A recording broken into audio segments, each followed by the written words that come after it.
Alors je rappelle tout de même que tous les ouvrages qu'on vous présente ici existent aussi au format critique sur le blog, mais aussi dans le mag. Donc chaque mois, vous avez 84 pages qui reviennent sur l'actualité des comics, avec notamment toutes les critiques des sorties importantes du mois précédent. Et évidemment, dans le numéro du mois de mars, on parle de The Ambassadors, qui est sorti chez Panini Comics. On en parle même d'ailleurs d'une manière un peu particulière, puisque cet ouvrage euh, fait l'objet, est ajouté dans un dossier consacré à Mark Millar. On revient en détail sur la carrière du scénariste écossais. Un scénariste qui, pour certains, est un véritable génie parce qu'il est capable d'écrire des histoires à grand succès. Tout le monde connaît, bien entendu, au hasard, les Ultimates, Kick-Ass, Nemesis par exemple, ou même Kingsman.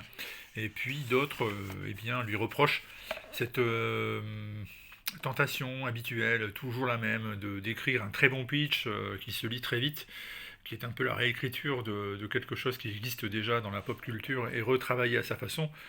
Et puis, au bout de quelques épisodes un peu faciles, ça finit par tomber à plat, avec de l'ultra-violence, des scènes choquantes, etc. Bon, alors moi, je me situe plutôt du côté de ceux qui le félicitent, parce que même si jamais ces recettes sont un peu toujours les mêmes, même si ça peut sembler facile à certains moments, bah allez-y, faites-le, hein. Et vous verrez qu'en fait, c'est pas si simple que ça. Et que trouver le succès, décrocher un contrat avec Netflix, vendre autant qu'a vendu Mark Millar et continue à vendre dans sa carrière, bah, c'est pas si simple, même si on est persuadé qu'on peut faire pareil. Je vous assure qu'en fait, non. Et puis après, bon, ses opinions, ses idées, sa manière de communiquer, bon, tout ça, c'est la sienne et chacun est comme il est. Moi, je me contente de parler des histoires et je vous répète, bah, je prends du plaisir à lire du Mark Millar. C'est vivifiant, pétillant, même si c'est pas toujours très profond. Et parfois, c'est ce que je demande aux comic books aussi quand je les lis, hein, c'est de me donner du fun, du divertissement. Tous les comic books ne sont pas destinés à finir dans une thèse sur les relations sino-américaines ou l'état de l'économie mondiale. Donc, Mark Millar, pour moi, ça reste quand même un auteur que j'aime et que j'apprécie beaucoup. Ici, eh bien, c'est l'histoire d'une scientifique sud-coréenne qui a mis au point un système pour donner des super pouvoirs à qui elle choisit. Il y a 50 pouvoirs différents qui sont appuisés dans une banque de données et qu'on peut utiliser en alternance.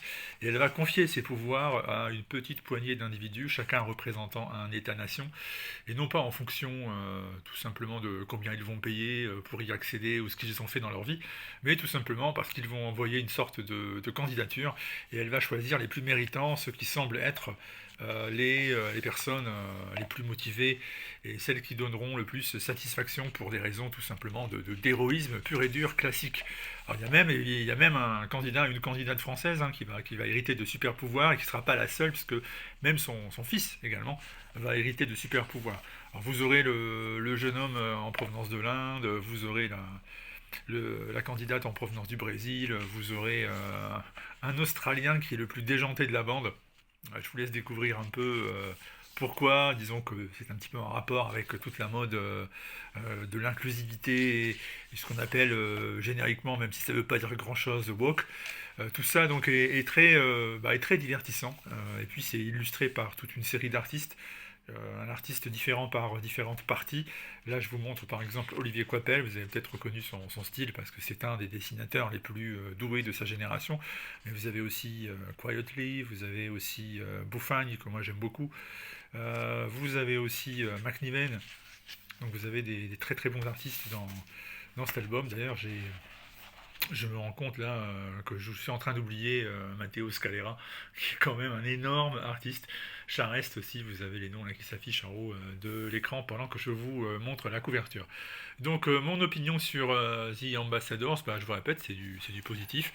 N'allez pas chercher là-dedans une réflexion très très poussée, allez chercher là-dedans du fun, allez chercher là-dedans un hommage à ce qu'est le super-héroïsme traditionnel, revisité à la sauce Millard, c'est-à-dire bah, des scènes un peu choquantes, des clins d'œil très très lourdement appuyés à la pop et geek culture, mais bon, bah, encore une fois, c'est divertissant.